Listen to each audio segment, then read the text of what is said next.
Do I have... There we go. Cool. I was all like, my fox is missing. Right, so I've just updated reFX Vanguard to 204. I guess that update came out this week, so...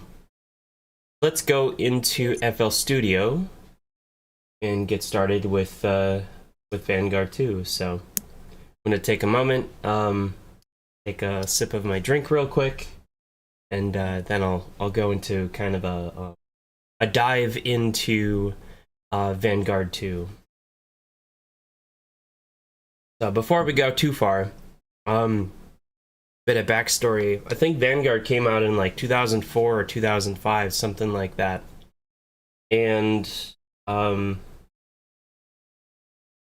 it was a very good sounding synth for the time. It was basically a trance music powerhouse. You have your trance gate and arpeggiator, you know, a bunch of built-in effects that sounded pretty good for the time. The quality of the effects these days is just a little bit more debatable. Like these, you know, these were old effects.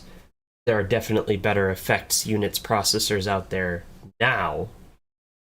But these were good for the time.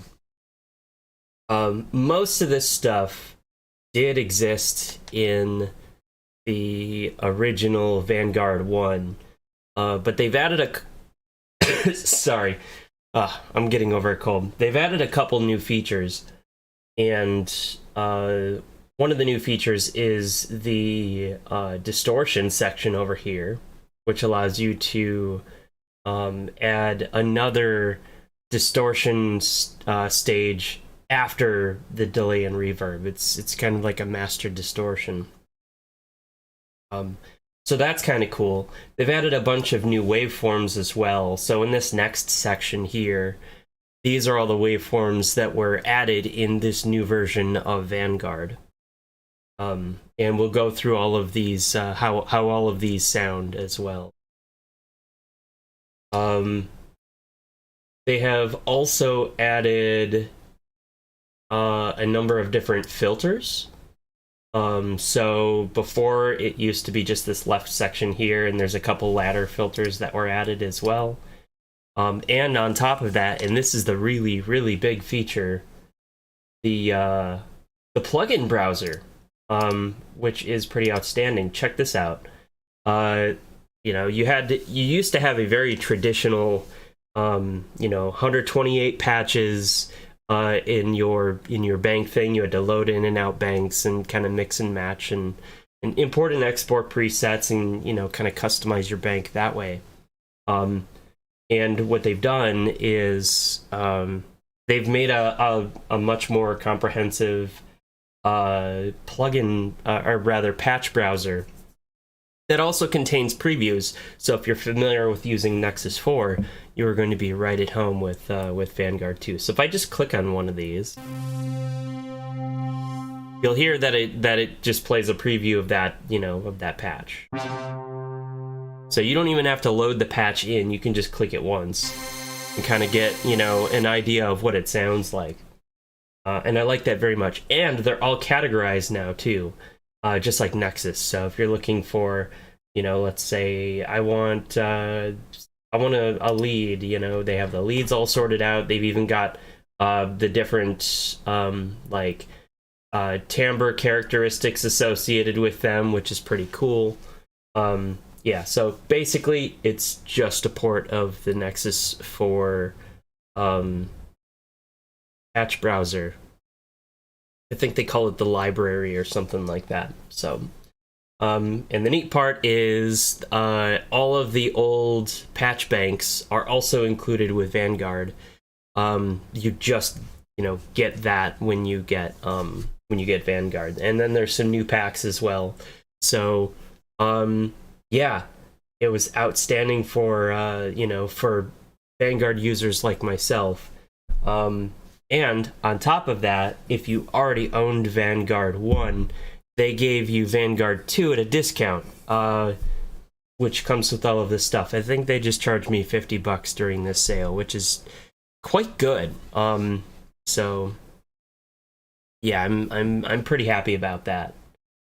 So yeah, I think that's about it. So that's kind of a primer for, you know, if you are familiar with Vanguard 1 and wanted to know what was new, those are kind of the big ones. So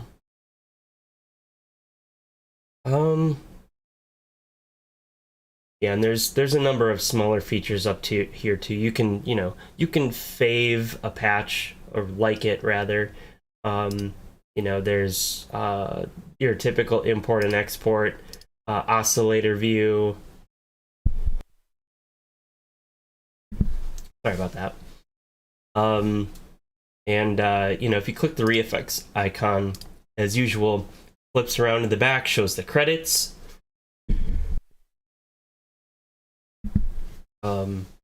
And of course, you have a number of different options here too. So none of these things really do anything. They just kind of, you know, they're for show. But yeah. So, back to this. I'm gonna go ahead and just go through a couple of the presets, which, you know, you've probably heard in a bunch of productions. Maybe not just mine, but overall, because this was a fairly popular synth when it came out. I think one of the more popular ones was this patch. Is it in here? Oh, it might not be on lead. I think it was just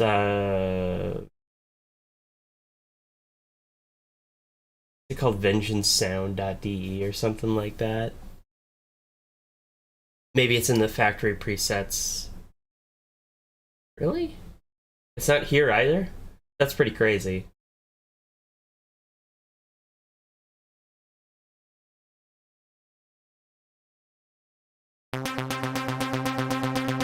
Oh, well, it wasn't that one.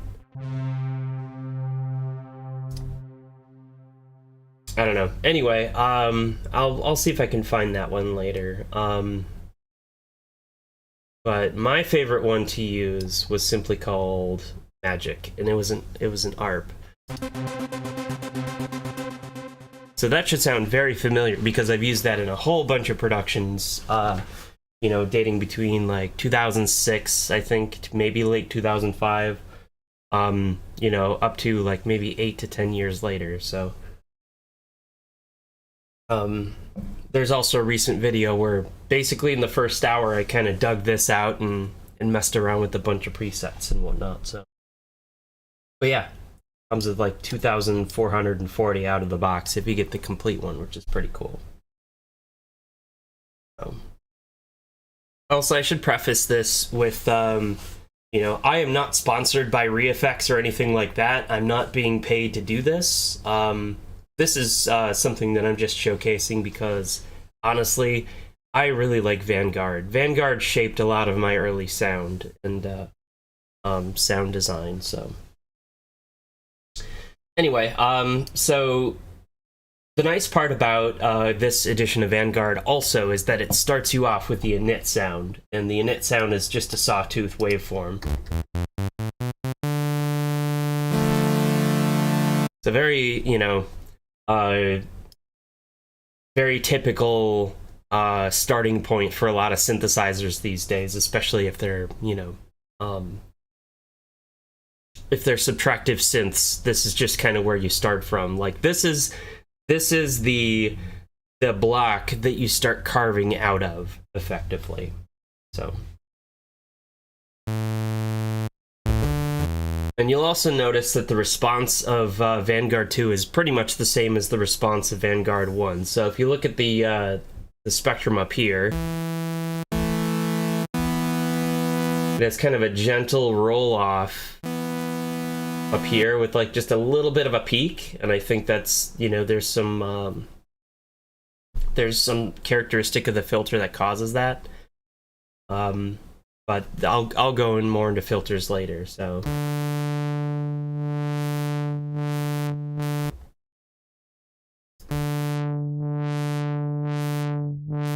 So the filters that come stock with Vanguard were they were outstanding at the time. It's the filter characteristic that I personally enjoy. They also haven't aged all that well. Like the filter design compared to what you can find in plugins today, which are, you know, they add a lot more like harmonic distortion in kind of a creative way. These don't really do that all that much. These are the plainest sounding filters, but sometimes that is what you want. So let's go through the different you know, the different waveforms that you have. Before I do that, I do have to mention that this is kind of a wavetable style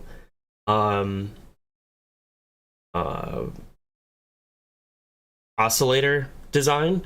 So there are some waveforms that have like a wavetable that you can sweep through. For example, if I do this pulse PWM, you can kind of hear how I sweep through it. So now I'm not convinced necessarily that it is a wavetable. It really could just be algorithmic, but it operates a lot like a wavetable. So if you are used to wavetable based synthesis, thinking of it that way is going to put you right at home with this. So but if I do that with, say, the sine wave, you know, which is pure sine, it's there isn't a wavetable here. The ones on the basic side are basically just pure waves. So but we'll go through each of these and talk a bit about them. So I did talk about the sine wave, like the most basic wave ever. There's the sawtooth wave, which I demonstrated at the start. So there's that. It kind of has the like sort of a nasal quality to it. So it's also popular for use in like chiptune stuff, especially for leads. You can synthesize stuff like brass instruments quite well with the sawtooth wave. It's just, you know, it's convenient for those things. So it's also great for basses if you have like a filter envelope on them. So because you get that really rich, kind of like low end, you know, and I'll show a bit of that later. But again, this wave doesn't have any sort of wavetable characteristic. It's just the sawtooth. So it doesn't do anything else. You have your square wave, which people will most associate with chiptune just altogether, just because this is, you know, in the very earliest you know, beepers available in computers. Like, this is the kind of sound that they generated. So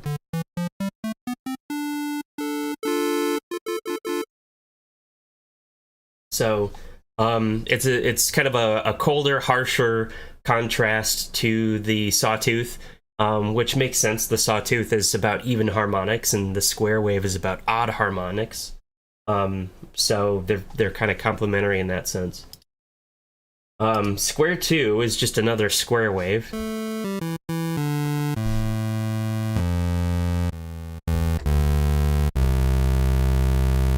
But as you can see, it's a square wave that has kind of a shorter duty cycle, and what that means is it is not symmetrical. So it has a shorter period of being on than off in the waveform cycle, which is what gives it a slightly more like reedy, you know, characteristic to it. The rest of these are just different waveforms. They're not necessarily like the pure waveforms. They are more complex though.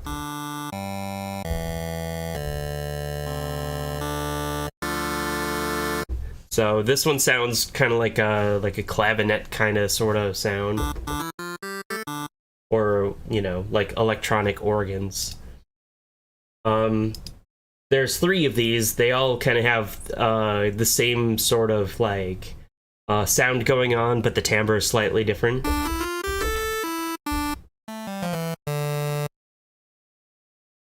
And then here's the third one.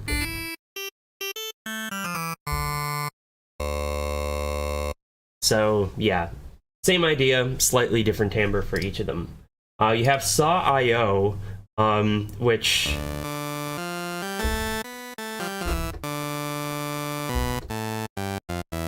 it's kind of like the sawtooth waveform, but it's not nearly as full-bodied. This usually works great to add harmonics to another waveform that you already have that kind of needs some of like the higher even harmonics. So yeah, generally not useful by itself, but great when you combine it with other stuff.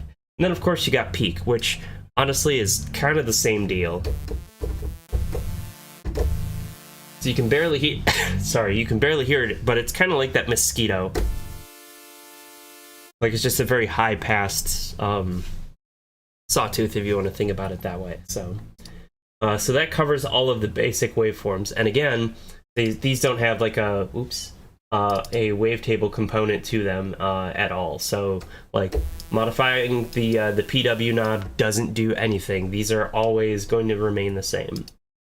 When we start getting into pulse and these other categories, that's when we start seeing, like, you know, we can kind of modulate that timbre a little bit. So at the 0 position, the pulse PWM is just a square wave. That's all it is. So nothing special about it. However, if you modulate it, it kind of sounds like you know, like the pulse wave modulation that you hear on like the Commodore 64, for example. So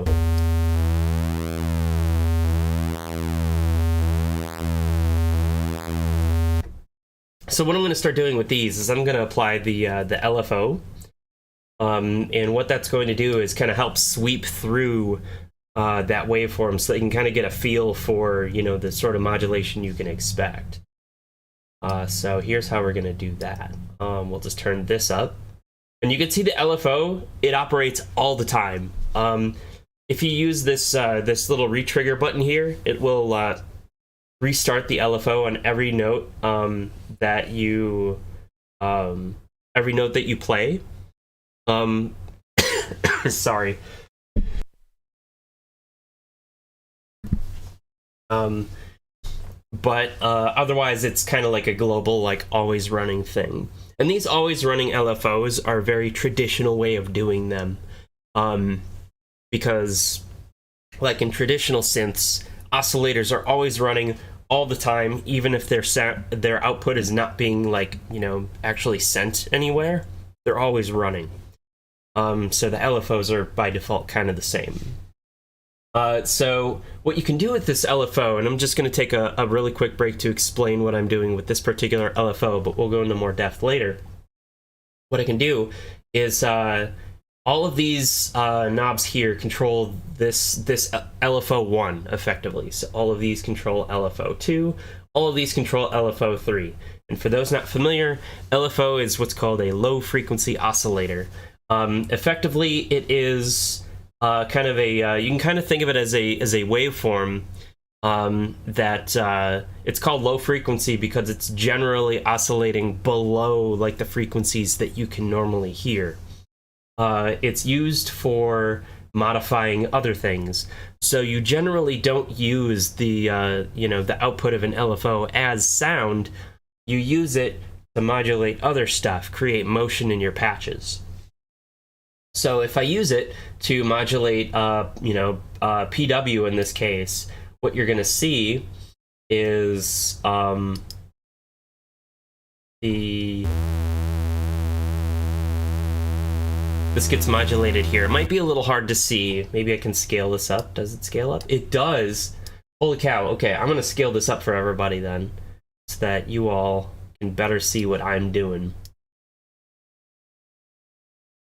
But if you see when I play a note, there's this little red indicator here that shows you that this is, you know, it's being modulated. And so you can kind of, you know, listen for the difference and compare it to what you can see on here. And of course, the LFOs can be configured in hertz. So 1 hertz is, you know, once per second, 2 hertz is twice per second, and so on and so forth. So, you know, doubling the hertz effectively doubles the rate of the LFO. So, but if you put it pretty low, you can create some very subtle movement in patches like this. And of course, you can increase the amount of that modulation too and make it a bit more intense.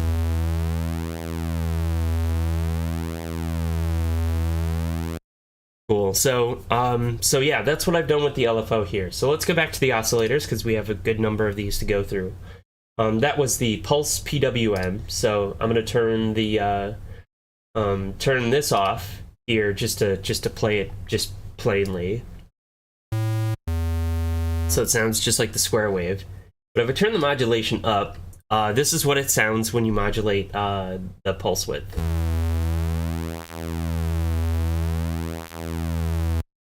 So let's do this with the WPWM. So it sounds like there's another waveform being played an octave above. So if I take the modulation off,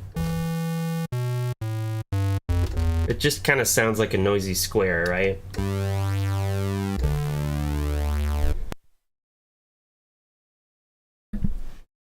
Right, so let's do this with the triple.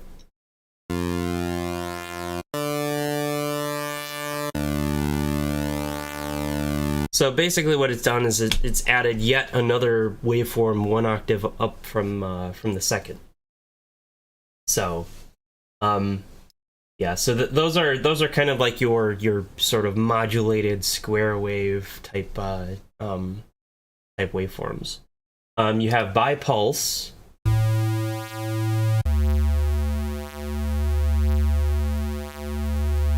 So this one is kind of cool. It's actually taking a square wave and modulating it with another square wave at a very slight offset. So when you use the pulse width to modulate this, it kind of sounds like it's sort of detuned, you know? So there you go. And then the FM pulse.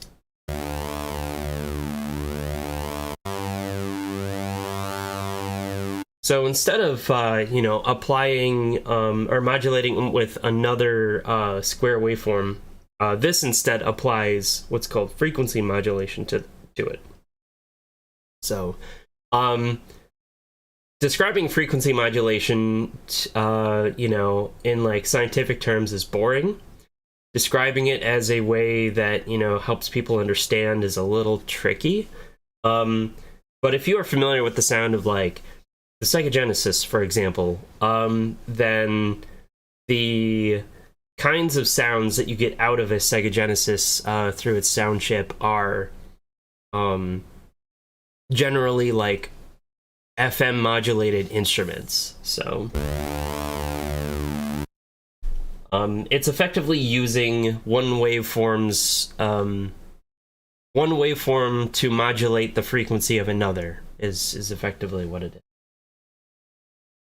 So that's all for the pulse ones. Now we get to the morph ones. And these morph ones are usually kind of a mix between two disparate waveforms. And so modulating the pulse width or the PW knob will kind of modulate between those two waveforms.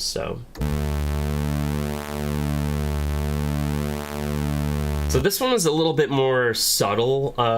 It kind of sounds like a sawtooth, but it's a little bit more complex than that.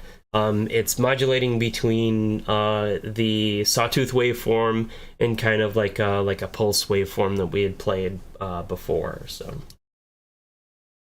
this one is the bisaw. This operates kind of like the bipulse, but for sawtooth waveforms.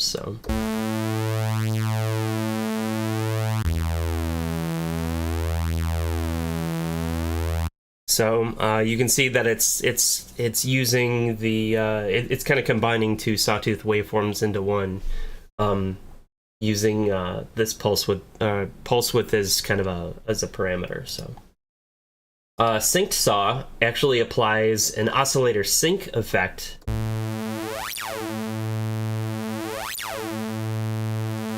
And And the pulse width controls the frequency at which it does the oscillator sync. So oscillator sync is another way of adding complexity to a sound. It's basically you take the frequency of one simple waveform, and whenever that simple waveform resets its cycle, you use that to reset the cycle of another waveform. That's called oscillator sync. So underneath, it's a little bit more complicated than that. But honestly, without digging like MS Paint out and stuff like that, it's going to be really difficult to explain. And probably won't be worth really explaining, but there's tons of other videos on YouTube out there that'll explain oscillator sync, to a much more scientific detail. But the important thing to me is, what does oscillator sync sound like? Well, it sounds like the, you take the sawtooth and you do this to it. So, if I just take this modulation out,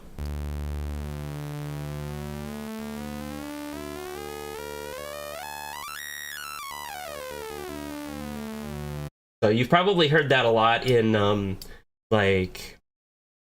sci-fi films and stuff like that, or you can use it to do like shooting a laser sound effect, for example. So if you have played a game, an old game like the original like Duke Nukem. I'm not talking Duke Nukem 3D. I'm talking like Duke Nukem 1, the one with the 16 color one. You might have heard something similar coming out of your computer, whenever you jumped or fired your gun or whatever. The original Commander Keen kind of used a similar sort of sound. So. Anyway, let's move on. So Tri-Saw. Tri-Saw is interesting because you can't ordinarily get a triangle waveform. So this is how you get it if you don't modulate it. You just get well, I think you just get, it looks like you just get a sine wave, but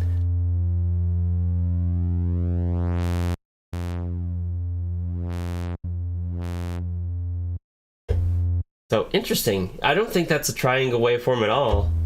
Let's see I guess maybe it is. But yeah, it's modulating between a triangle waveform and a saw waveform, and that's all it is, so.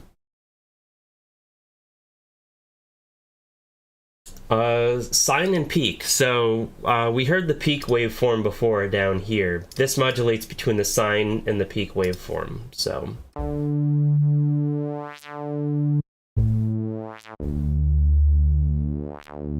It kind of sounds like, those deep, like, Commodore 64 SID filters applied on, like basses and stuff like that. So you kind of modulate it close to, like, the 0 point.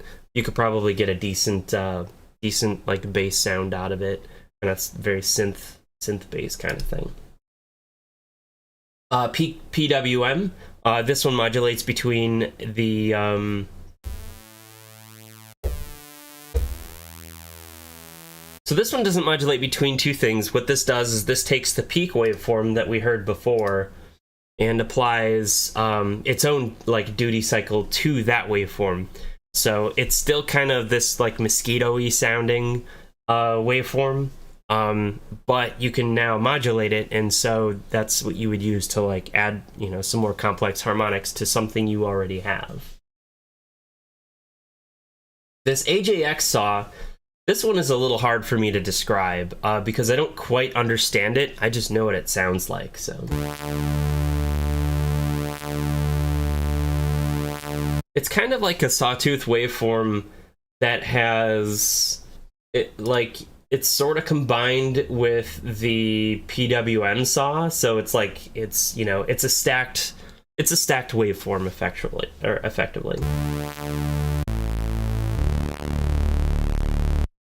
And then you have two.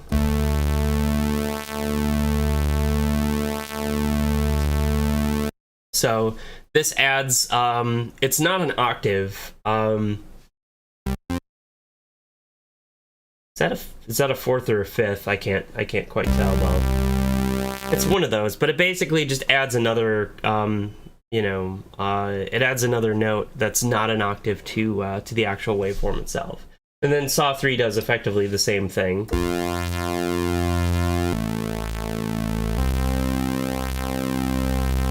So there are three different variations of effectively the same thing. It's just putting the modulator at a different note. So relative to your bass note. So let's move on to special. So these get into some very special purpose modulations. So we have sine FM.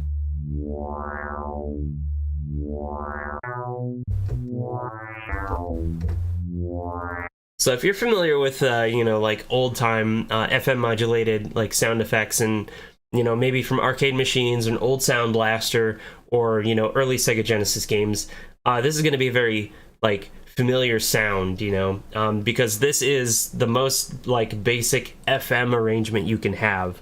It's one sine wave using frequency modulation on another sine wave. And that's the kind of effect that you can get. So AM applies what's called amplitude modulation.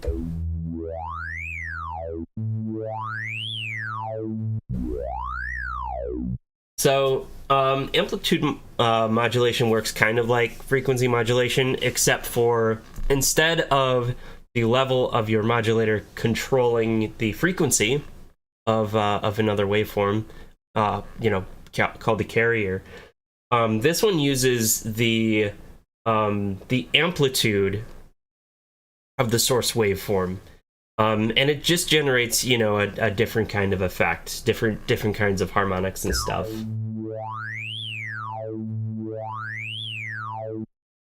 So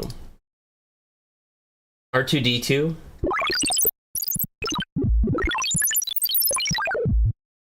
Yeah, this one is just basically, it's semi-randomized, but like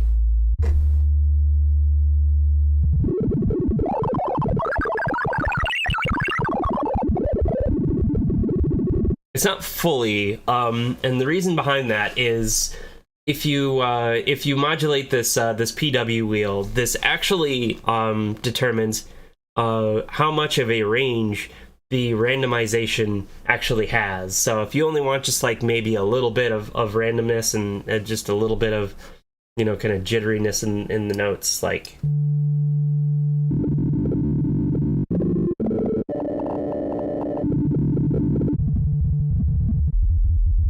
so you can kind of use that to do, like, let's say atmospheric sound effects that you kind of want to have sort of the digital scratch to.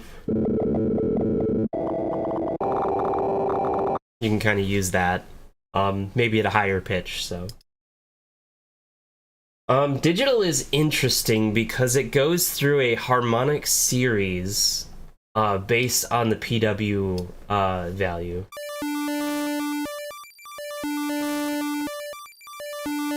Yeah, it is strange, but you can create some really cool sounding arpeggiations with it.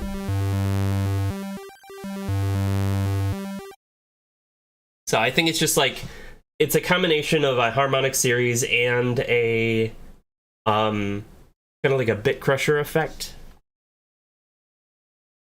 So that's it for the special section here. So the noise section here is, I mean, it's exactly what it sounds like. It's just noise. So, yep. PW doesn't do anything for these.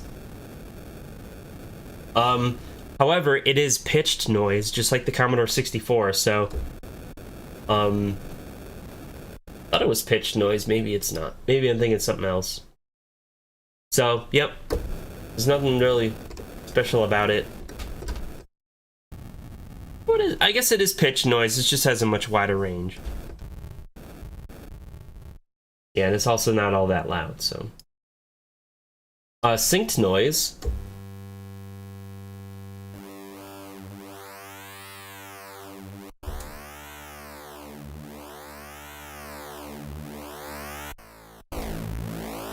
So this one kind of sounds like the sort of sound effects you find on like an Atari 2600, for example. Kind of like that's, you know, the sort of like bonks and stuff. So you can get, you know, some pretty like buzzy patches out of that. There's high pass noise. And again, the PW knob does not change this at all. It's just if you want to add some white noise to your patch, here you go. So this is not pitched. And there's just white noise. So what's the difference between white noise and high pass noise? Well, white noise is just we threw some random data in there and that's how we generated the noise, right? Whereas high pass noise actually applies a high pass filter to the noise generation. So that's all for the traditional waves. Those are the waves that are, you know, those all came stock in Vanguard 1. And so you got those way back in 2004 or 5 or whatever. But as I mentioned at the beginning, they have actually added these new waveforms, you know, on top of that. So you have, you know, you can create more rich patches with kind of the same like Vanguard 1 workflow. So let's explore those. I haven't explored these yet myself, so this is going to be just as much of an adventure for me.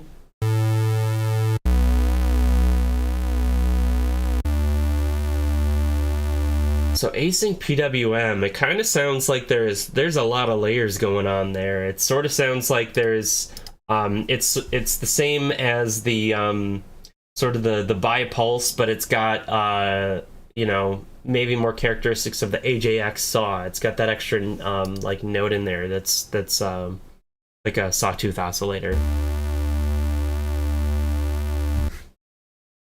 So FM Simple 1.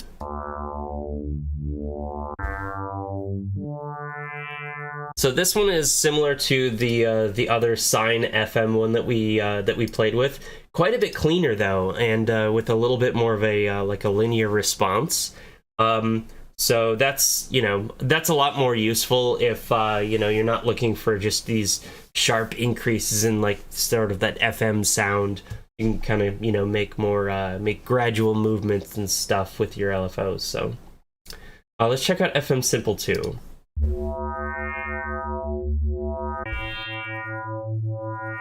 Okay, so the first FM Simple 1 uses even harmonics, kind of like the Sawtooth does.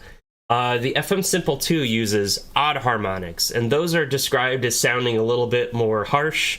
You know, you can almost imagine it to be more like a bell sound. It's just it's a very cold sounding, you know, type of FM synthesis if you use like an odd multiplier, right?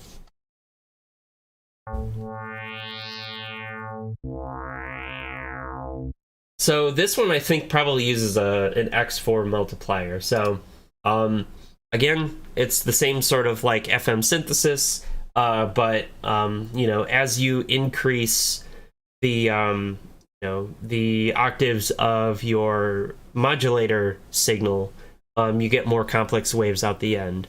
Granted, they start to sound a bit less tonal, so you know, there's only so high you can go before it just starts sounding like noise. Mirror, let's see what this does. That's interesting. I'm not really sure what to make of that. It almost sounds like the kind of the bi-saw or the PWM saw, but with a bit of a high pass on it. The waveform seems to suggest that perhaps, you know, parts of the waveform are played end to end. Maybe it's, you know, reversed or something like that for parts of it. Kind of cool though. This one's called Nasty 1. Oh, what is going on there? That is interesting.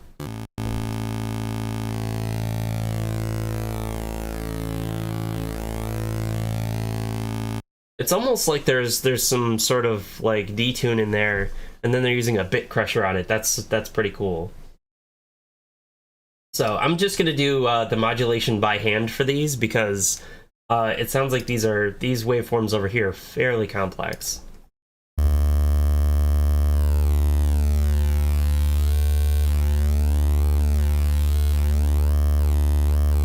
Interesting. Okay, so it looks like this one is doing kind of the same thing as this other nasty one was, but with the different bass waveforms. So kind of look like a sine wave to me. Let's see what the sine bend 1 is about.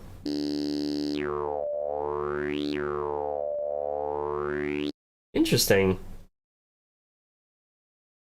I'm really not sure how to describe that. It's a very alien sounding kind of waveform. So it almost sounds like FM synthesis, but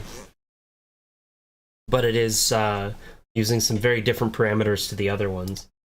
Let's see what sine bend 2 sounds like. So this kind of sounds like sine bend 1, but it's using like a sawtooth waveform as kind of the base for that. And then the one that is, of course, the most excited sounding one is just called Yay. You know, just in case you wanted to have, you know, some sort of bit crushed, all the rage, you know, guttural sounds for your music. Here you go.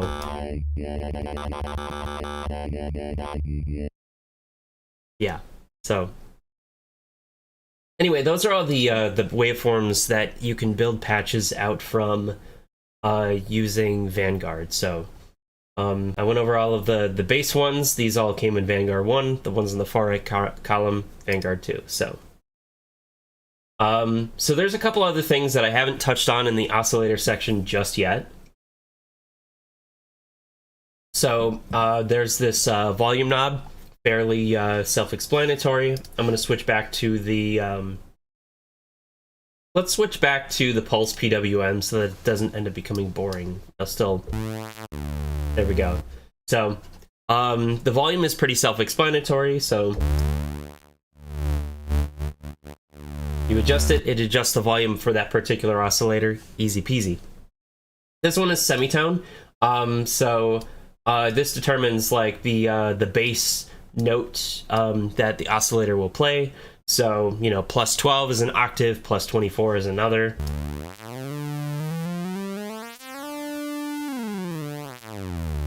And of course it goes, you know, 3 octaves in either direction. You have detune, which will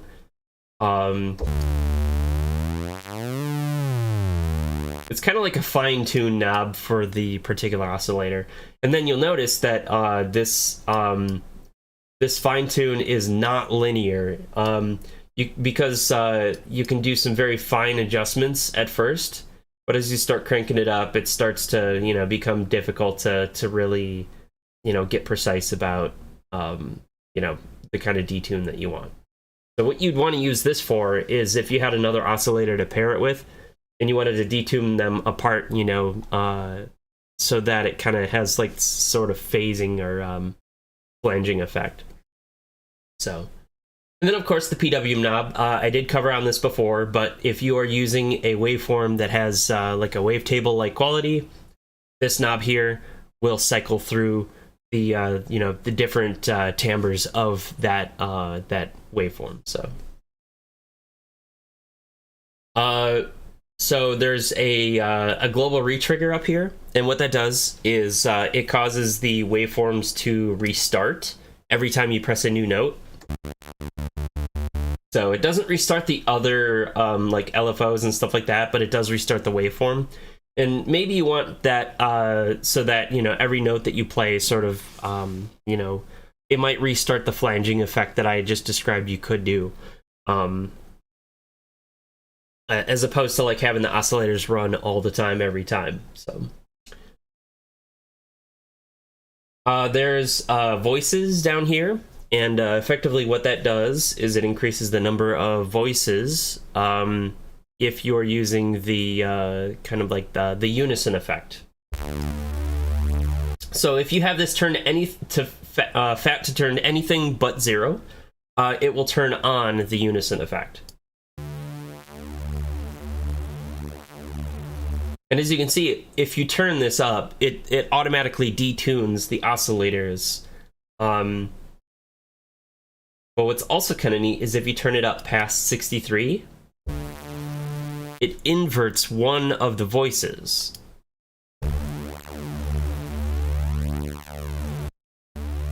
So it's not really obvious that that's what it does, and in fact it was pretty easy to miss. But basically 0 to 63 is, you know, typical, like, I'm automatically, you know, detuning these oscillators, and up above that is inverting them.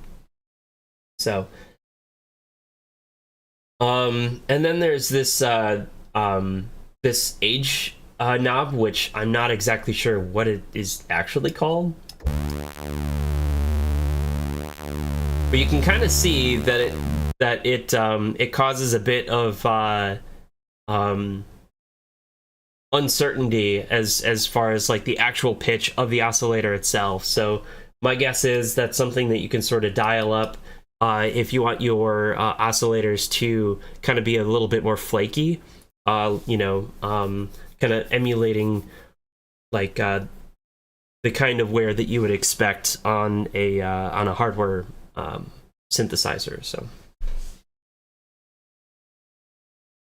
right, so this whole time we've covered just having one oscillator active at a time. However, Vanguard is a 3 oscillator synthesizer, and what that means is you can turn on and off these other oscillators that will run in parallel. So right now I'm actually playing 2 waveforms at the same time by having both of these enabled.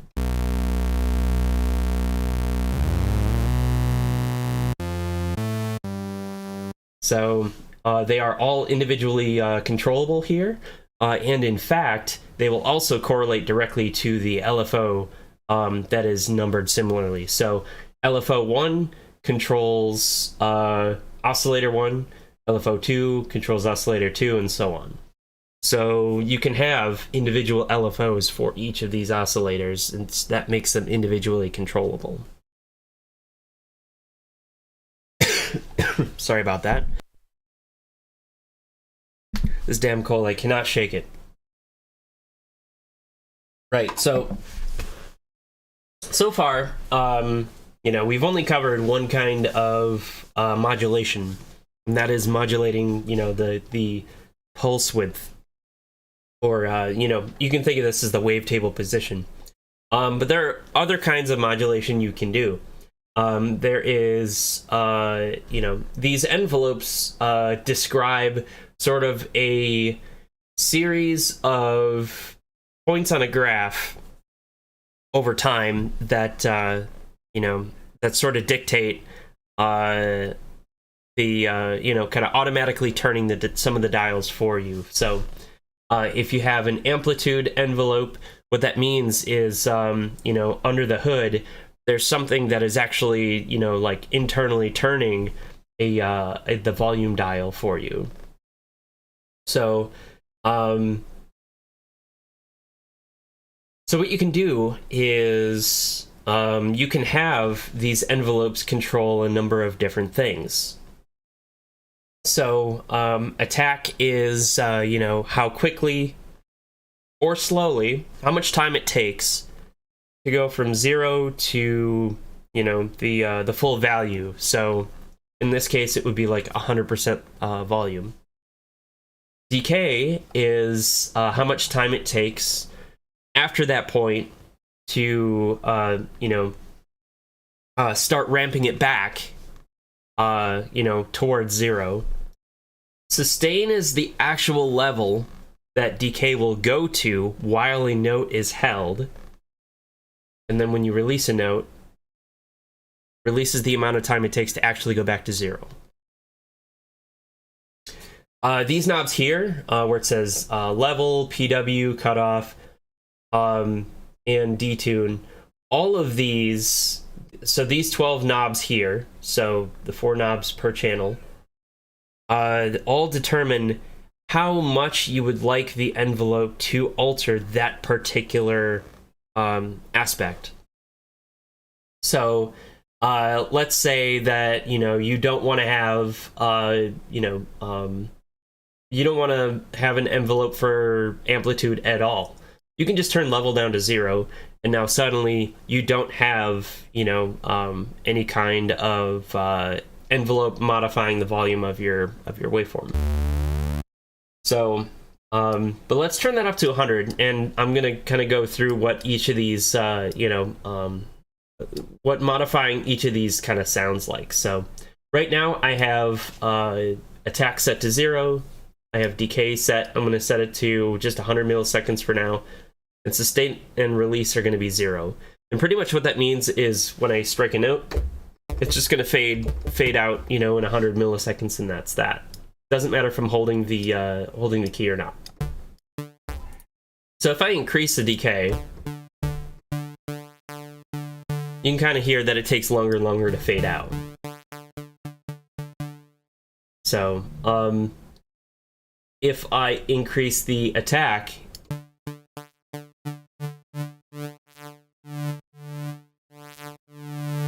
you can kind of hear the effect that's having too. If I increase the sustain,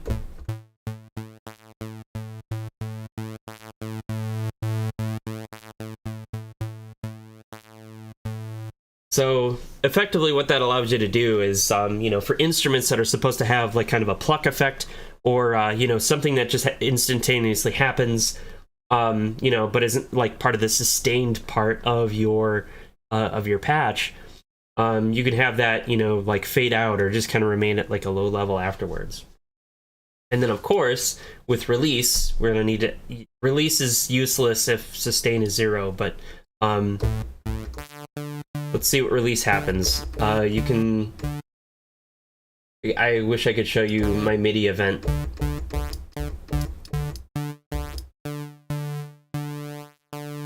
But when I'm holding the key now, and then when I let go, there you go.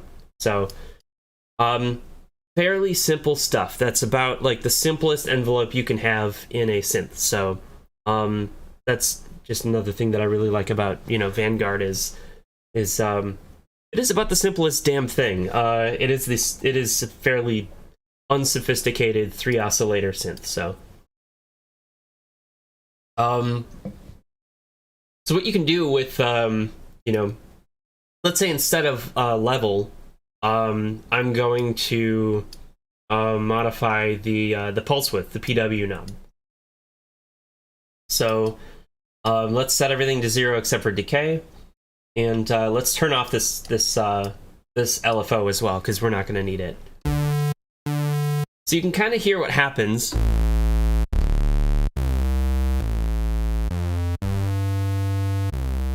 So it's actually going through the wavetable as we, because we're applying the envelope to it. So, and you can modify the cutoff filter in very much the same way. So. Let's take this out. Let's just modify the cutoff filter instead with this envelope. So because these values can be positive or negative, like you could actually have a negative envelope on these too, which is kind of neat. But I'm going to use a positive one. I'm going to turn the cutoff all the way down. That's kind of how you can generate like bassy sounds is by like modulating the filter just like that. So. It's pretty cool. You can have the same envelope, modulate a bunch of things all at once. Like you can have this envelope modulate your, the volume level of your patch, the detune. So for detune 1 and 3, I probably want to have an oscillator on 3 to sort of like show you what that sounds like. So it's starting off like totally detuned and then kind of coming together as the envelope fades out. So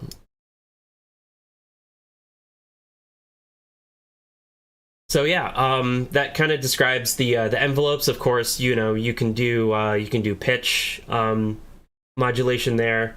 These envelopes are independent. They don't have the same sort of like, they're not locked to a particular oscillator like the LFO section here is. Like, this top row affects your entire patch. It's just, you just get 3 independent envelopes that you can use to modulate everything into, individually. So the top row is different because this is the only row that has, level and detune. The other ones have replaced it with the resonance and pitch envelopes. So, Trice asked, what does this version bring to the table the first one didn't? That's actually kind of what I'm going over. So, I guess to sum it up very quickly, you get a number of different, new waveforms, a couple new filter types, this distortion area down here, which takes effect after the effects section. So this is post delay and reverb. Just you can just crank it up. And the plugin browser, which is really awesome. Yeah, those are kind of the big things. That, and I guess they fixed some of the aliasing issues of some of the synth generation, especially if you were using this with a higher sampling rate. Right now I'm running it at 44.1, but if you wanted to run this at 96 or 192 or whatever, you wouldn't run into aliasing issues as much. So, but otherwise, it really is just Vanguard 1 with a new coat of paint. In fact, this isn't even the default skin. They give you 2 skins. And I wanted to use the classic skin, but there's a default skin. It looks like this. So, yeah, I'm not too huge a fan of it. It's cool, but my heart is with the classic skin. So I'm really glad that they included it. So anyway, I'm gonna get back to kind of demonstrating the different features of this synth. So we've covered the oscillators, LFOs, and envelope sections. The other section should go pretty quickly because like these 3 are kind of the meat of the synth. There's not to say that these other parts aren't important, but it takes the most time to explain these. So the filter section here, it effectively allows you to incorporate a filter into your patch. So the filter is always on. However, if you keep this knob at 100% on like a low pass filter, the output stage is generally not affected. I say generally because there are some filter types that are not 100% transparent. So, but yeah. So a filter is effectively a method of processing a signal that removes a certain, or rather attenuates a certain range of frequencies. So you have your low pass, which it means you are passing the low signals through and you are kind of rolling off, so to speak, the higher frequencies. So if we look at the kind of the spectrum up above here, you can kind of see if I turn the filter down, it starts to remove a lot of the frequencies up here. So, and then the 6 dB means that, for every octave above the cutoff point, it is reduced by, 6 decibels for that particular frequency.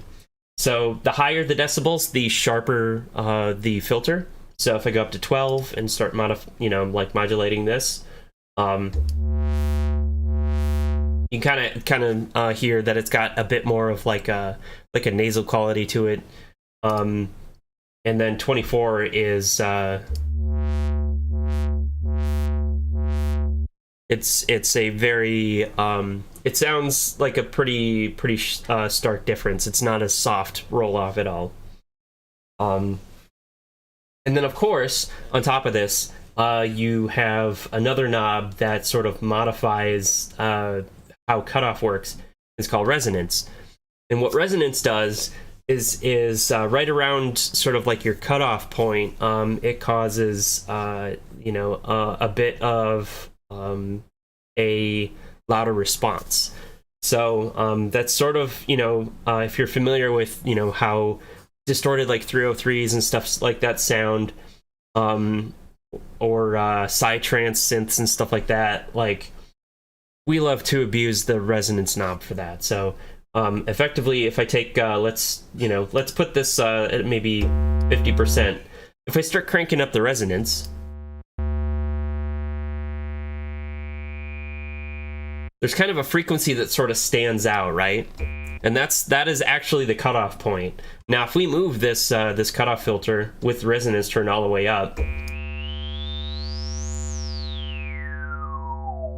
you can kind of hear that cutoff point moving.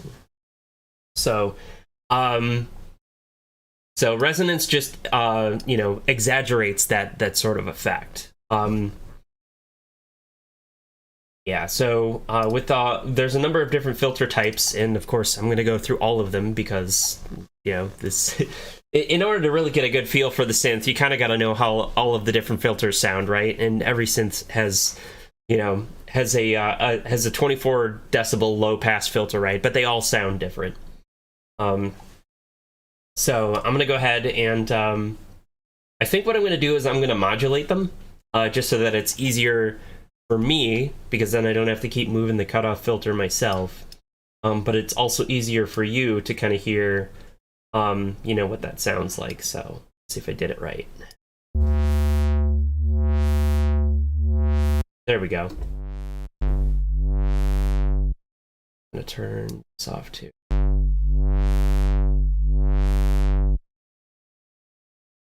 All right, so let's start with the just the 6 decibel low pass filter.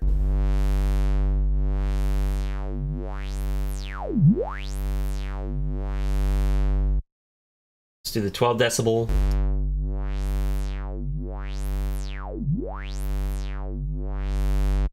And then the 24.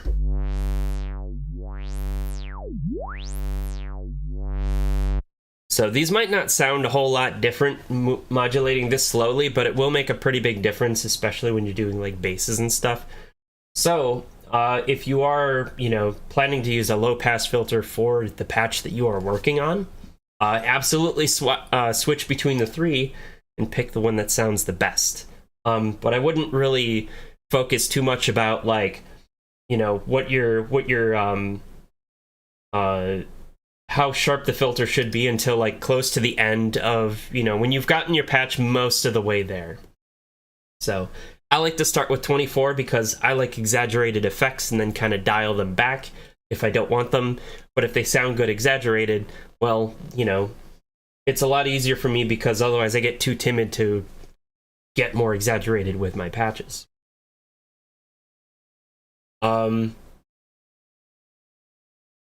Also, this neat little button here allows you to select another way of modulating the filter, from an external source. So you can use it to be modulated by the mod wheel or the aftertouch. Which, how those values get into the synth from your DAW is all going to be different. So, if you're not familiar with how to use the mod wheel or aftertouch within your DAW, go look it up in the manual. That's not going to be within the scope of this. I'm just talking about Vanguard 2.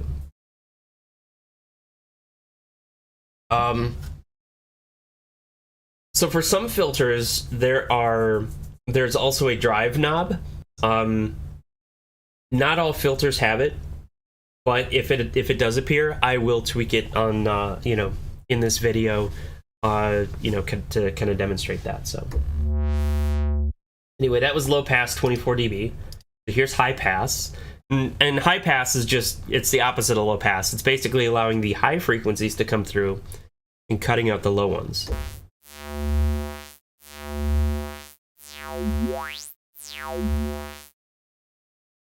And then there's 24.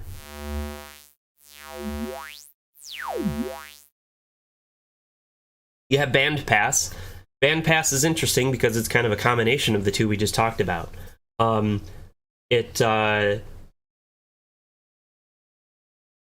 it rolls off the frequencies below and above the cutoff at the, you know, roughly the same strength. So Vanguard only gives us a 24 decibel one, so that's pretty much your one option.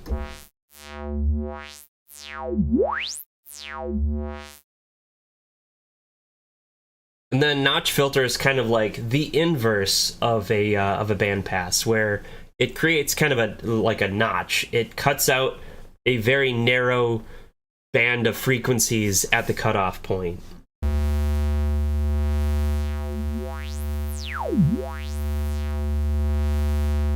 It's kind of hard to hear with that one.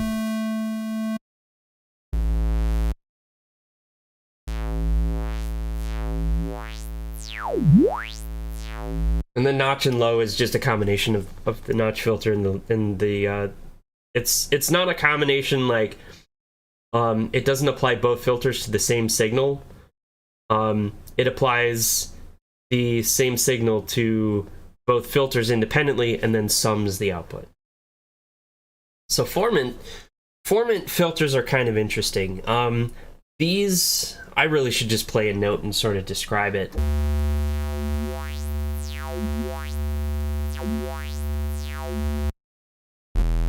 Maybe with this kind of waveform, it doesn't demonstrate it very well, but ideally, a formant filter kind of creates How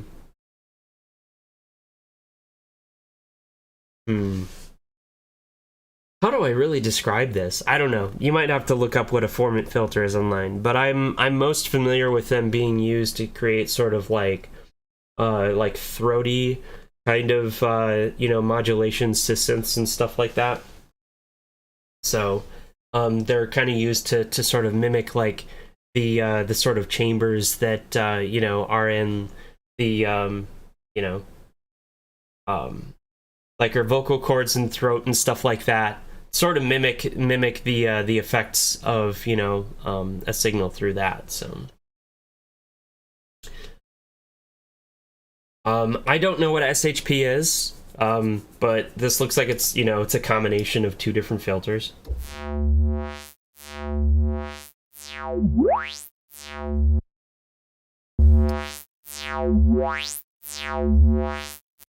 That second one kind of sounds like the first, but a bit more distorted. So, and then they didn't really name these; they just called them M and X. So,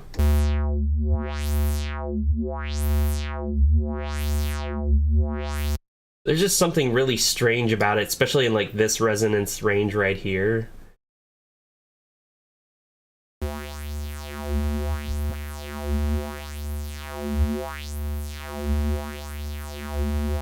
Kind of neat. It's almost like a very spacey one.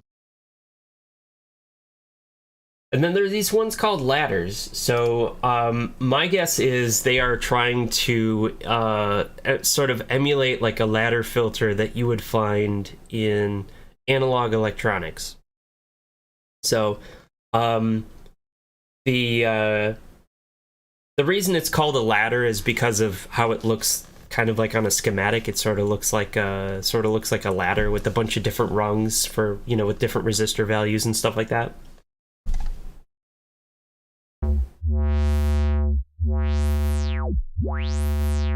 So it kind of sounds like maybe they were going more for like traditional like analog filter sort of emulation with this.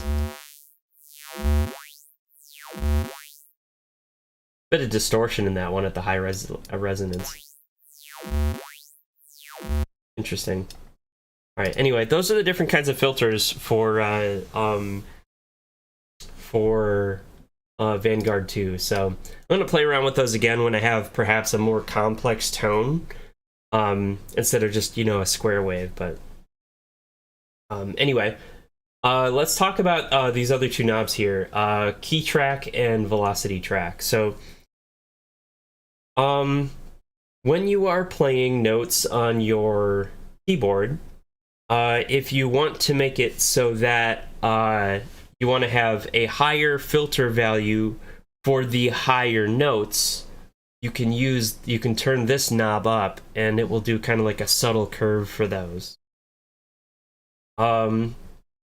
Velocity track does somewhat the same thing, except for it's the input velocity that determines the filter. So let's say that I didn't want to use an amplitude envelope at all, but I wanted the filter to be determined by how hard I press the key. So I can turn this up. I'm going to take the LFO off here real quick. I think it's already off, yeah. So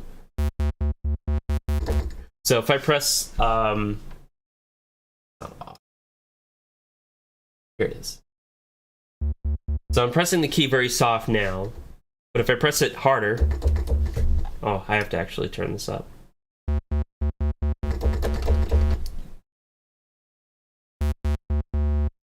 There, press it soft, press it hard, it'll adjust the filter. And you can kind of see how the filter is being adjusted with the little red mark here,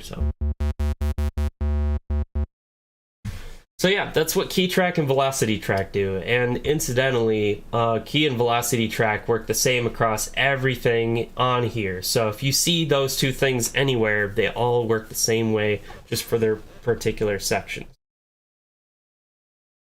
So yeah, that's the filter. I guess you can turn it off using this little button here too, if you really want to. But yeah. Anyway. Let's move on to the amplifier section. So the amplifier section is applied post-filter. You can kind of think of the signal path as going from left to right, top to bottom. So it's, oscillators, LFO envelopes, filter, then amplifier. And effectively, the amplifier is just kind of like it's a combination like gain stage. You can, pan your patch. You can... apply some like master amplification to it that's independent of the volumes for your individual oscillators. So kind of nice. So the volume is the very, very basic, most standard thing.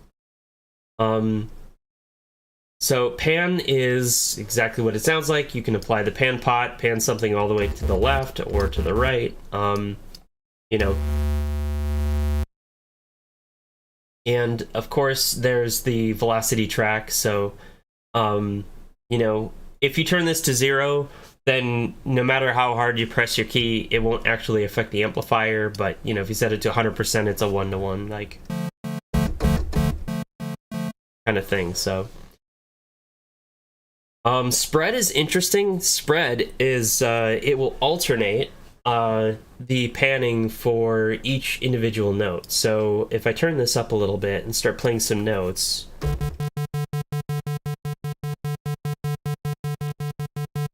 you can kind of hear that it sort of bounces between the left and right speaker. So this is just, something that's kind of nice if you have like a really complex arpeggio or whatever, and you sort of want to have the notes spread out to kind of give it a wider stereo field. You can just crank this spread knob up and it will start alternating between the two. So, and then of course I've saved the drive for last. The reason I have is I need to switch to a different waveform that's going to be a better indicator for what it sounds like. So I'm going to go ahead and apply a filter to a sawtooth waveform, and give me just a moment to do that.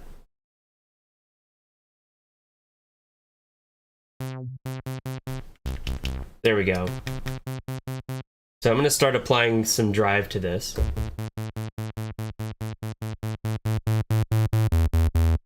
So it's the most bog standard like distortion effect that you can think of. So let's turn this up a little bit.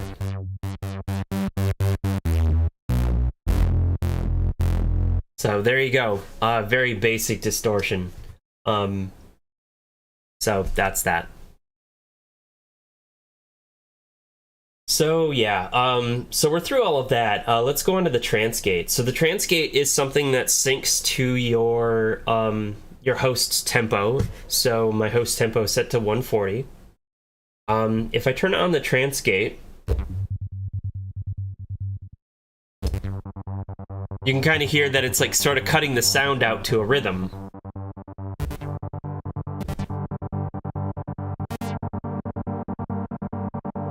So if you want to have like that very traditional like trance gating, that will, you know, like to the rhythm sort of cut out and put in, you know, notes at certain places and stuff like that, you can do that. So it's not a sequencer though, it's just a gate that's being applied, you know, to a rhythm.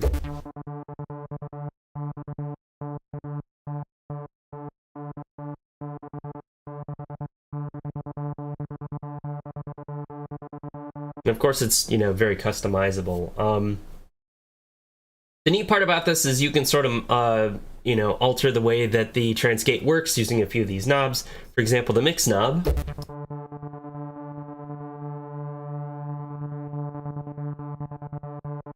So if you have it at 0, it basically doesn't have any effect at all. And if you have it all the way to 27, the sound is cut off to basically silence for, you know, each of the parts that are not highlighted.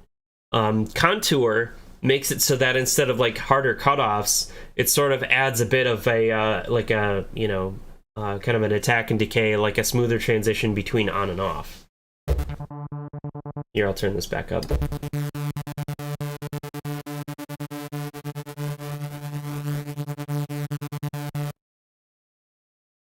So yeah, and then there's width as well, which I don't think does anything unless you have stereo selected. So I'm going to go ahead and enable stereo. So what does stereo do? Well, it allows you to customize the gate pattern for the left and right speakers independently, which is cool. So right now I have both of them set to the same. The top is the left and the bottom is the right. But let's say that I want to have them play a slightly different pattern. So if you listen closely, so they are playing different patterns.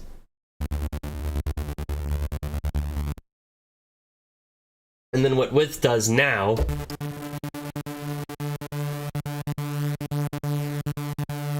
so what that does is, if you take width all the way down, it makes it so that if either one of these is on, then they are considered both on, and then turning up the width will make them more like independent again. So you can also change how quickly it goes to the trance gate. So, you know, right now it's at 1/32, which is very traditional. We can take it down to 1/16. Or crank it all the way up to 64ths. And then of course they get triplets and stuff like that too. So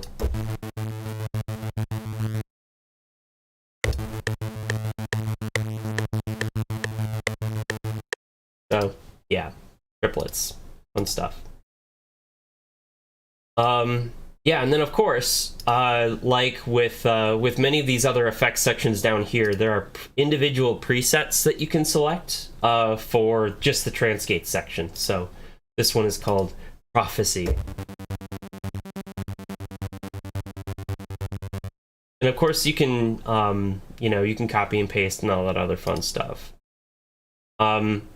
If you don't want a trance gate on any patch whatsoever, and you're going through the patch browser, he's like, I don't care what the patch says, I don't want trance gate.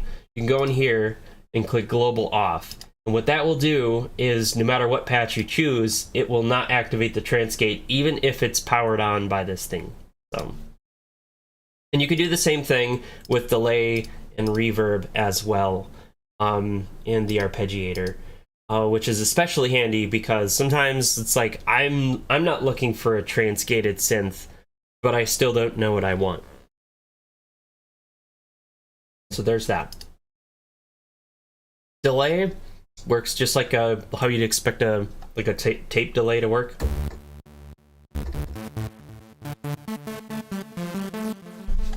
I'll turn this up so you can hear the delay better.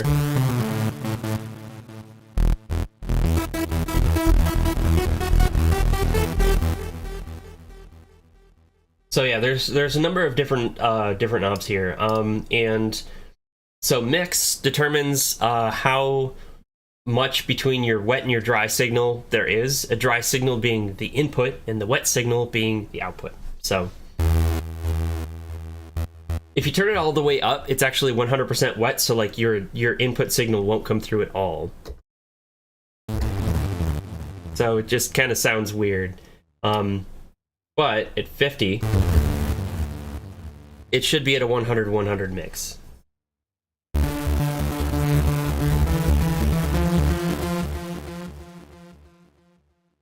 And of course you can turn the effect off just by turning this down or, you know, hitting the power button on that. So you can affect the feedback. And so what feedback does is it determines how much of the signal, after it has already delayed, do we feed back into the input. And if you crank up the feedback, that increases the amount of signal, which is going to cause the echoes to be less quiet each time. So let's crank up the feedback and see what happens. You can kind of hear it plays for a while afterwards. And of course, if you put it up to 95, it'll just echo forever.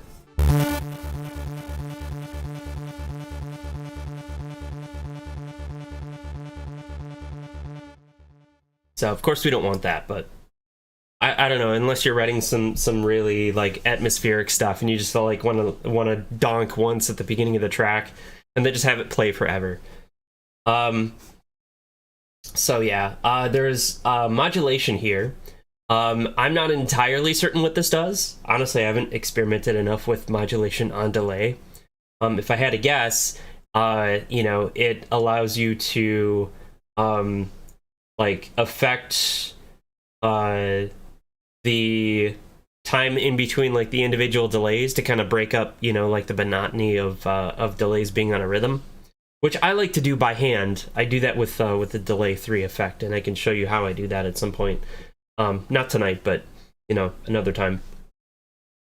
And it also has a low and a high pass filter that is applied each echo. So if you have, you know, it kind of comes out of the box as it's not going to affect anything at all. You know, low pass is all the way down, high pass is you know, all the way up. But let's say you wanted to start cutting off. I guess the knobs kind of work counter to how you'd expect a filter to work. Whatever. But if you turn up the low, what it's going to do is it's going to start cutting off some of the low frequency content on the echoes. As you can kind of hear, it just kind of becomes like this sort of buzzy echo. Yeah. So, and then, you know, turning down the high kind of does the same sort of thing. So that actually cuts off all the buzziness and leaves you with just, you know, just the low end, the muddiness. There are different kinds of delay types. So ping pong is my favorite. It's kind of the default. It's everyone who writes trance loves the ping pong delay. But there's also the mono delay, which will actually sum up both the left and the right signal and create echoes out of that. So it instead of like, you know, widening the delay, it actually narrows it.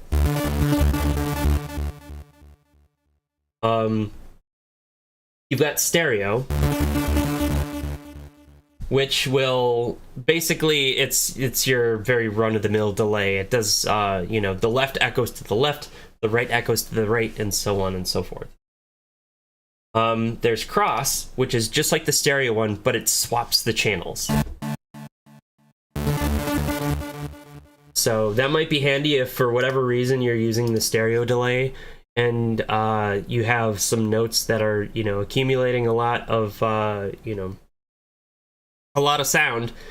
Sometimes you can have, let's say you're playing a D and, you know, your echo is playing that D, or you're playing another D, they can kind of stack up, you know, they'll add up and, you know, they'll sum, and sometimes it'll cause the note to stick out. Well, you can use something like cross to sort of break that up if you have a patch that has a very different like left and right signal. So, and then of course ping pong is it takes both the signals and stuffs them to the left first and then to the right second and so on.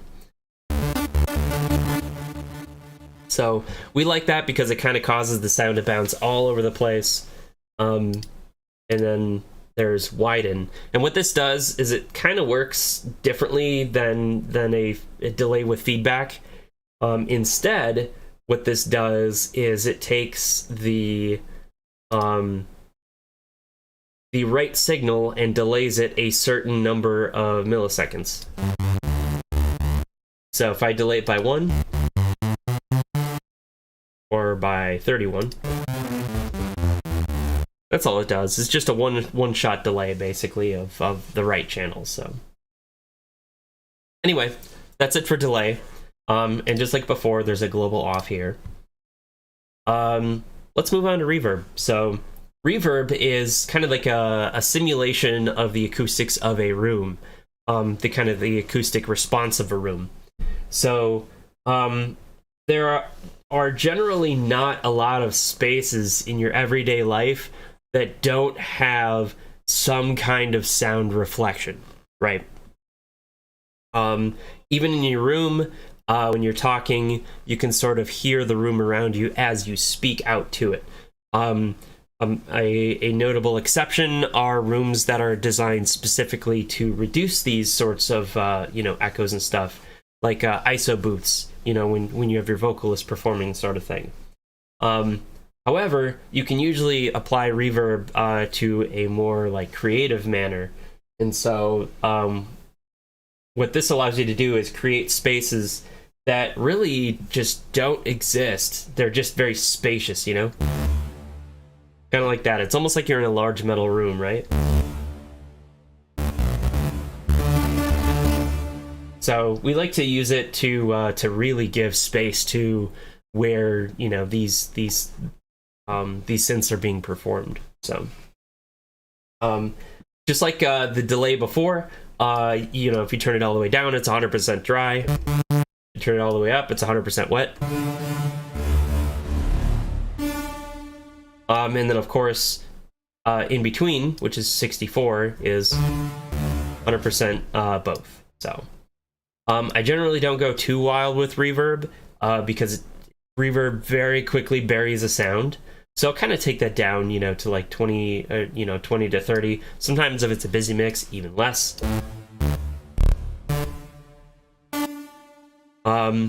So yeah, that's pretty much the idea behind reverb. So what can we do with it? Well, just like the delay section, there's a mix knob, there's a mod knob, there's a low and a high. They all do the same thing. Turning up the low removes the low feedback, turning down the high removes the high feedback. But there's a couple here that we hadn't seen yet. So what's decay? Well, decay determines how long it takes for the sound to ring out after it stopped playing. So if I turn the decay down, it just fades out almost immediately, right? But if I have it turned all the way up, that's just going to carry out for a long time. So I'm really not sure how long 127 actually is in Vanguard. They don't give you the number of seconds, but so it goes. And then pre-delay determines how long before the reverb actually takes effect. So if you have it, go right away, the reverb begins immediately, but you can actually put it out like up to a second. So it almost functions as a as a delay at that point. So there you go. And then of course mod. I still haven't figured out what that does, so I'm not going to talk about it much. Yeah, that's it. So if you combine the two, you can get some pretty cool, like trance effects.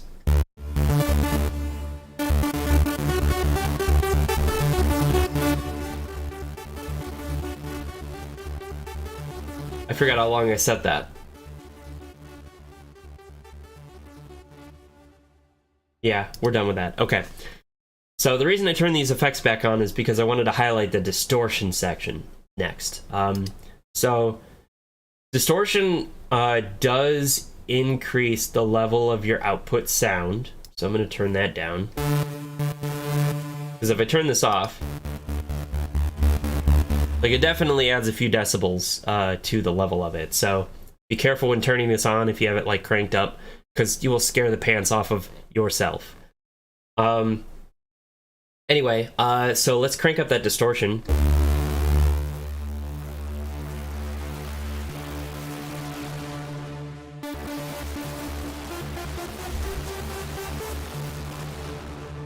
So as you see, it takes effect after the delay and the reverb, so.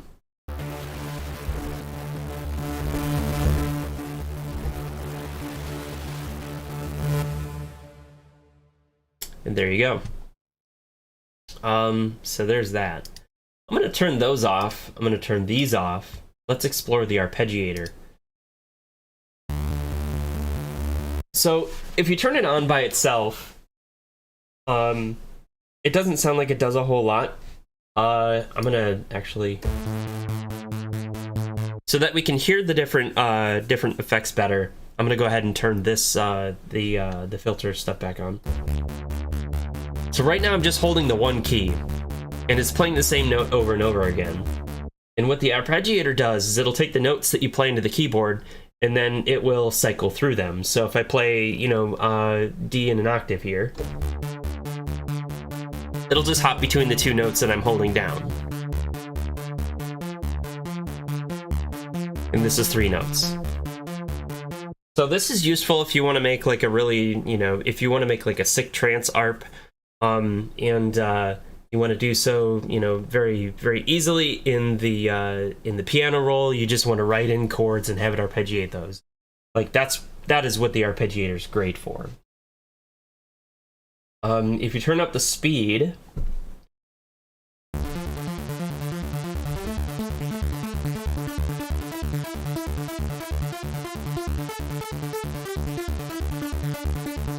so I wasn't pressing those individually, I was just holding down the notes that correspond with them. So you can create some pretty cool like trance arps that you can just play live without, you know, a whole lot of effort. And of course, you can go to just ludicrous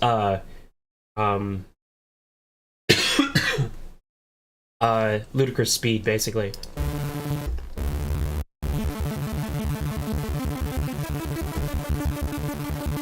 Do a chiptune thing. If you bring it up to 64, you can really do like those chiptune style arpeggios.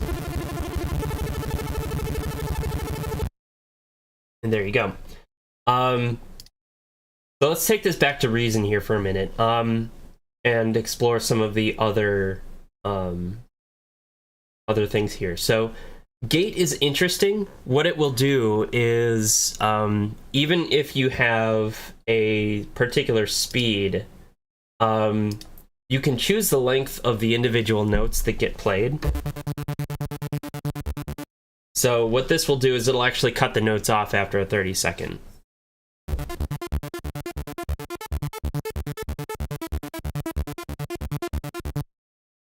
So, and then of course there are different modes, so you can have it do the notes in a different order.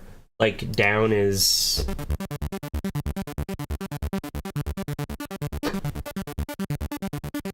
It'll play the notes in descending order, and then of course up plays them in ascending order. Alter will actually just go between the two different, you know, ascending and descending.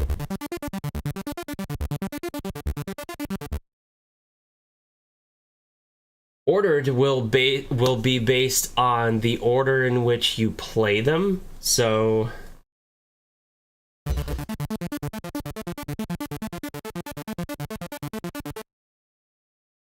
basically the note that you play first is going to be what it resets to, and it'll just play through them in the order you played them.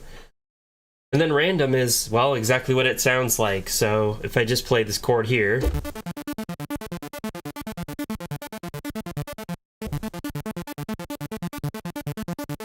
so it's not random all the time, but what it will do is for each note that you add, it will randomize the order in which those notes are considered. So if I play the same chord a number of times, it's not going to choose the same order every time. So, and then octave is kind of cool, because what octave will do is after it's cycled through the notes that you are playing, it will then if you have octave set to 2, play those same notes an octave higher. So let's just play a D and an A here. So that's actually broken out to 4 notes, and it's the D and the A that I played, and then the D and an A an octave higher than that. So you can go all the way up to 4 octaves with this. So pretty cool stuff. And so there's also a retrigger button here, and what that means is if you add or change notes to the chord that's being played, it will restart the arpeggiation. So that is probably not something that I would set on a per patch basis. That's something that you're going to want to determine, like, is appropriate for the song in which you are using the patch in. So anyway, let's move on to glide. So glide is, if you don't have it on, you can play like multiple notes and stuff like that. Right, but what glide will do is if you turn it on, it becomes a monophonic synth. So let's turn off the filter for a moment. So I'm holding a bunch of notes down, but it's only playing the most recent one. However, what that allows you to do is it allows you to do legato between the different notes. So you can determine how quickly that happens. So let's say it takes a 16th, a 16th note worth of time to go between 2 notes.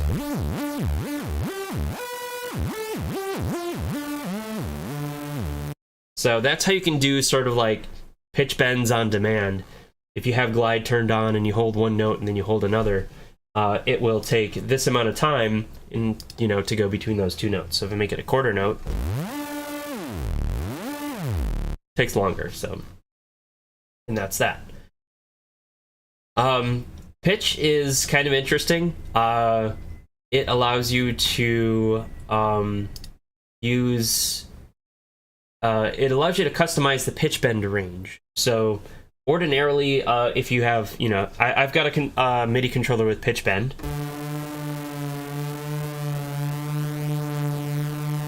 So if I, if I set my pitch bend range to an octave, right, it's not actually going to go an octave in Vanguard.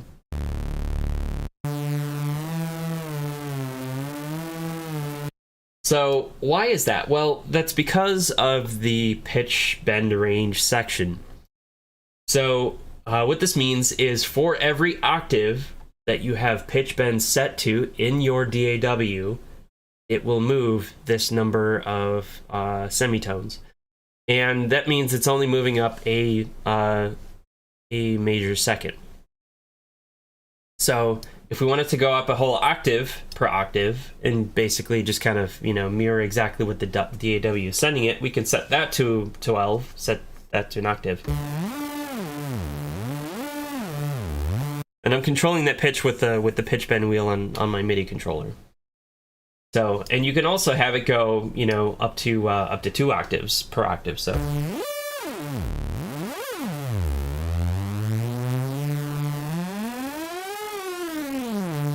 There you go. So you can also have it controlled by there's this vibrato section here as well. So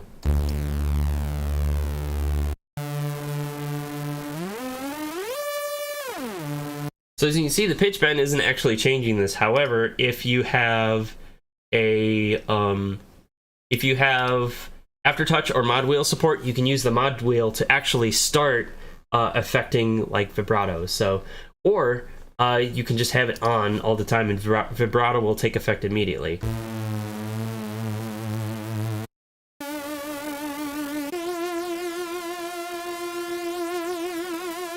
And of course, the vibrato depth controls how deep the vibrato is. Vibrato speed controls the the rate at which the vibrato happens. And there's also other methods of activating it, such as ramp, which means if I choose 1 second, what it will do is after a second it will be fully ramped up, but it will kind of be like a slowly gradient to activate that. So it might be easier if I don't detune, so I'm going to actually turn off the unison.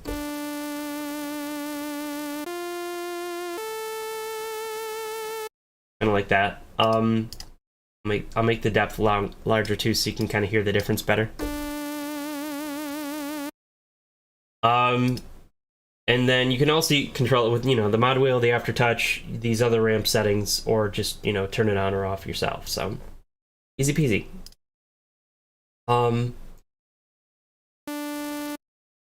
Yeah, so that's the pitch section. And then finally, last and probably least, depending on, how you like to do your programming, this voices thing determines the maximum polyphony for this particular patch.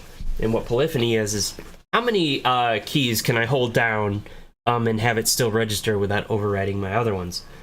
So note that this is voices and not oscillators. So if I set this down to 2, I can still hold 2 notes. But if you notice, I held down a third one and overwrote the second one. And it actually will remove the longest playing note when you start playing new notes. So if you want to have something that behaves kind of like a mono synth, having one voice is fine.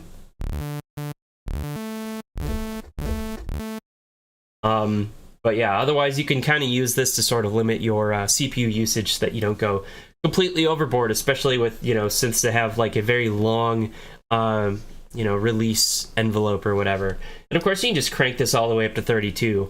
Vanguard is it's kind of a deviation from traditional synths like that. So, but yeah, your choice how you want your polyphony. So, and then I'll just touch on the options on the back.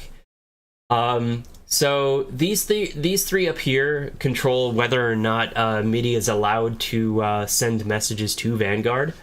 So if you have this turned off, Vanguard cannot be controlled by MIDI CCs at all. So that basically turns off all your automation. Turning MIDI preset select off means that you cannot have the preset selected via MIDI. Kind of useful if you want to use Vanguard and only want to be able to control, like which patch you choose from your library using Vanguard itself. MIDI volume and expression, that means that do you pass volume information per note to Vanguard or do you not? Override tempo allows you to decide what the tempo is instead of using the hosts. Sync transgate position is kind of interesting. Let's say you are currently playing your track in FL Studio and you're on beat 2. What it will do is if you play any notes, the transgate won't actually start from the beginning of the transgate pattern. It'll start from the middle on beat 2. So it actually keeps your transgate in tune with the song. The rest of these are basically just, very friendly OS things. Confirm file operations like, are you sure you want to delete this preset kind of thing.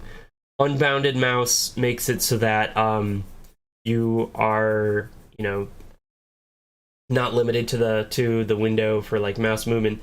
And of course, accessible keyboard means that it does not try to take over control of the keyboard for, whatever shortcuts it has. So, and then of course, I forgot to mention a couple more things, but we're about done. There's an output gain knob here that allows you to, you can turn up the output by an additional 6 decibels if you wanted to, but it detents at 6, so it kind of gives you a little headroom. There's also this fun thing, load random preset. If you're really not sure what the heck you want to add, but you want the Vanguard sound, just click this little dice icon here.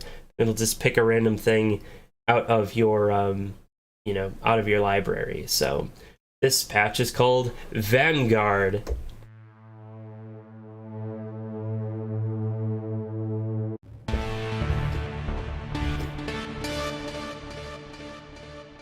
So there you go. That's Vanguard 2. I'm very excited about this new addition to reFX's product line. As I mentioned before, I've been a Vanguard user since the mid 2000s. It's found its way into a lot of my older and very popular works. And, you know, I'm very excited to continue using it even into 2022. And it is currently on sale at reFX. Don't remember how much for, and honestly, if I say that, it's going to end up dating the video anyway. So yeah, just, you know, hop out to reFX.com and check it out. And, you know, if you like that sort of like old school VST synth goodness, go and check it out. They've really done a really wonderful job at renovating this old classic. So anyway, thank you so much for kind of, you know, coming and chilling with me. I can't believe I've been talking for an hour and 45 now. But yeah, I think that's gonna do it for tonight. So I appreciate y'all coming to the stream, and I'll catch you in the next one. Good night, everybody.